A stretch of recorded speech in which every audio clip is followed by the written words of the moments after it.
Enugu State ibe m ekele m unu. Efa m bụ Chidimma Weyawu. Eso m na ndị zọrọ ọchịchị ịchị Enugu State na 2019. Na 2023, echere m na ọ dị mkpa na anyị nwa bụ ndị Enugu State ga-enwe ohere ịjụ ndị niile gbatara akwụkwọ maka ijere Enugu State ozi, ịjụ ndị niile gbatara akwụkwọ maka ịbụ onye isi ojeozi na Enugu State bụ executive servant ndị Enugu State ajụjụ ka ha kọwakenere anyị ihe ha bụ n'uche imere anyị na ihe mere anyị ga-eji tinyere ha akwụkwọ ka ha wee nọdụ n'ọnọdụ a nke ha na-achọ ịnọ. Ọ bụ ya kpatara site na enyemaka ndị ọzọ dịka Lead Network Africa ka anyị ji wee guzo Enugu State Governorship Townhall n'ụbọchị 30 nke ọnwa March 2023, ụbọchị Mọnde.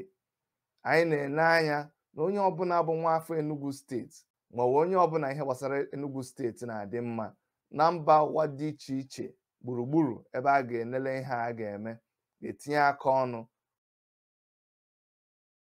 Anyị ezigo ozi zigara ndị niile wepụtara isi n'ihe gbasara Enugu State Governorship Elections.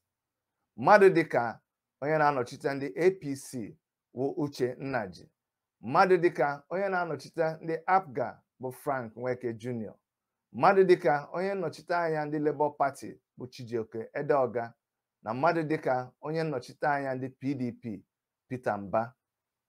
Anyị na-ele anya na ha niile ga-aza oku nke ndị Enugu Steeti kpọrọ ha. Anyị na-ekelekwa ụlọ mgbasa ozi niile ndị ga-etinye aka wee hụ na ozi a ruru ụwa niile gburugburu. Ndị dịka Sahara Reporters TV, ndị dịka Iroko Post TV, Worshipmedia Canada, Njenje Media TV nakwa BVI Media.